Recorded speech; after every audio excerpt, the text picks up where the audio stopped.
Ake ngikhuleke umhlaba wonke nasendaweni zonke la kuhamba kufinyelele khona lo mfanekiso oqosho uma ukuthi umusha kule channel ibizo lami ngumlekeleli umfoka Mbanjwa ingwe ehamba namabhubesi. Mbukelo mpunga yesintu uzokhumbula ukuthi la kule channel sicobelana ngolwazi siphinde futhi silethe usizo. Ingakho ke namuhla ngithi ake ngiphinde ngibize ugogo Nkanyamba. Gogo asikwamukele ku channel ethenkulu. Thokoza lo bingelelayo inkanyamba abayigadlinga basibayigadlile kanti abayigadlanga inhliziyo engenacala enecala yazomnikazi gogo logobile sakwasempondo uvumavumana uvume ezizweni isandla sembesizwe nomhlaba bayede. Gogo ngiyafisa ukuthi singakahambi kakhulu simkhumbuze mhlambe umbukelo oqalayo ukubuka okuthi ugogo Nkanyamba kungabe mhlambe utholakala kuphi ugogo Nkanyamba umuntu osebenza kanjani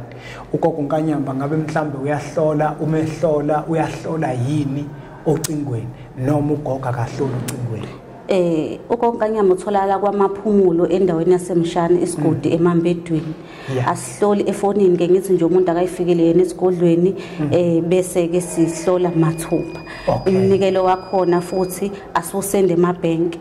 yebo umuntu nje ufika nawe esigodlweni kube masiqala umsebenzi ukuze uzokwazi ukubika ethongweni ngoba nagogo abantu abaningi bayaba nako lokuthi ugogo ufisa ukuthi angilekelele ngiyafisa ukuthi ugogo angilekelele kodwa manje u3000 izophatha kanjani ngesandla bese sigodle omunye afune mhlawumbe ukuthi ufuna ukutransfer kanti isigodlo bafowethu azifani omunye umuntu ithongo lakhe lifuna ukuthi inkece ize esigodleni gogo nayi imizi iyabhidlika namuhla gogo ngiyafisa ukuthi sike sikhulume ngokwakhiwa kwemizi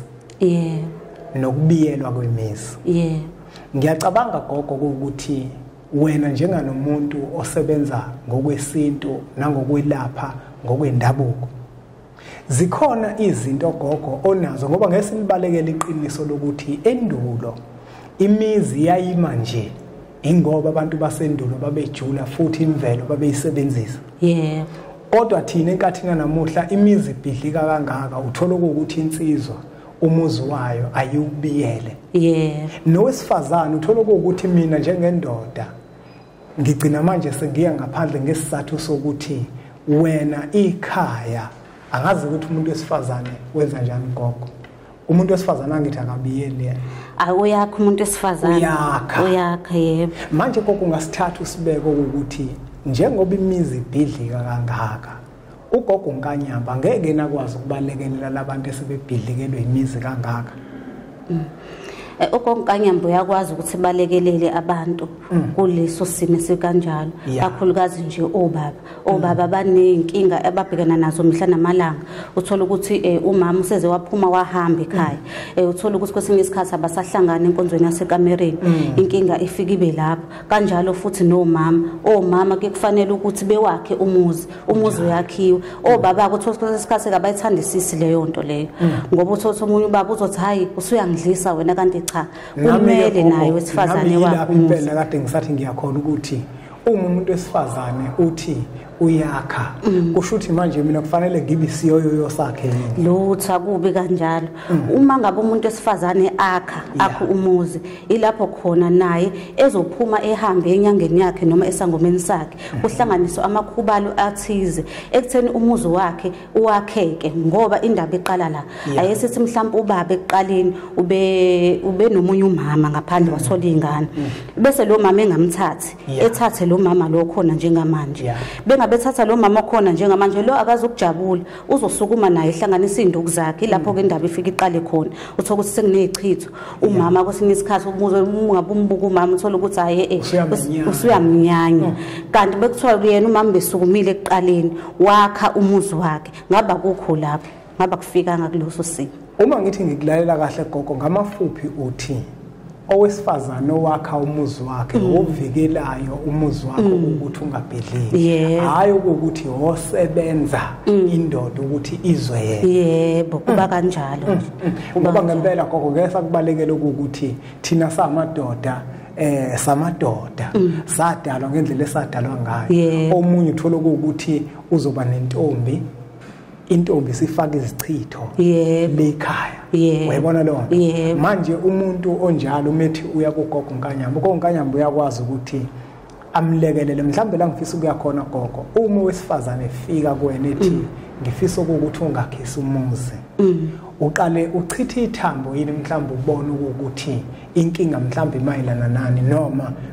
unomuthi nje owaziyo wena ukuthi lo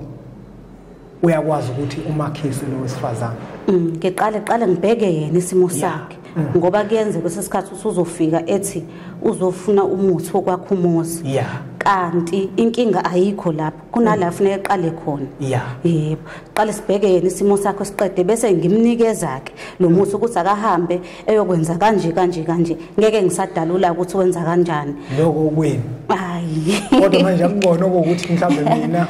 sengiyadliswa ngoba siphekelwa yinina akusenziwa ke manje kanjalo kunendlela entshe senza ngayo imfihlo angifuni ukuyidalula abantu besifazane kodwa ke gogo ake ngibubuze lo mbuzo ngizowubuza gogo ayi lo mbuzo ngizowubuza uthanda ungathandi ake sithi nango wesifazane uwakhile umuzi wakhe ake usho njalo ukuthi uyawakha umuzi asithi kuwakhile ekwakheni kwakhe mina njenganobaba ogane uyena lo mama owakhile umuzi wakhe kufanele ngiphinde ngigane indlela wakhe ngayo ubusho okhokho bami ukuthi angigane izokwazi ukungivumela ukuthi ngikwazi ukugana noma uma ukuthi usewakhile lo muzi angisezukwazi ukufeza isifiso sokhokho bami indlela wakhe ngayo yena izokwazi ukuphinde futhi nawe ikuvumele khumbula obaba kudala bawukuthi babekwazi ukuthi bebe namakhosikazi nga5 ngaleyo ndlela le kunendlela nababa benza ngayo nawe kusho ukuthi lapho ubaba fanele ukuthi uphinde futhi usukume nawe yebo baba kunendlela ababenza ngayo ekutheni behlanganisa izimpande ezithize bebehlanganisa nezimpande ezithize ebese ke behlanganisa amakhosikazi ekutheni azwane bakuba kanjalo kuba kanjalo angizwa kahle gogo ngizwa kahle kakhulu sesizophetha gogo ngifisa ke manje singene la kumuntu wesilisa nabantu besilisa gogo uthola ukuthi uhlushwa kakhulu umuntu abambisene naye ngokuthanda uthola ukuthi bashada labantu bethandana kodwa ekushadeni kwabo bethandana kwase kungenelela izitha kilithandile iphuzu lakho mawuthi uthola ukuthi kuba khona umuntu oshaya izichitho naye lo wesilisa uzothola ukuthi wayeka mhlawumbe uma wengane yakhe wathatha omunye umuntu wayeka intombazana wayekade seyithembisile wathatha omunye umuntu lo wayekade emthembisile nawe useyagadla manje owesilisa ke mhlawumbe esimene sinjalo uyakwazi ukumlekelela ukuthi lezi zinto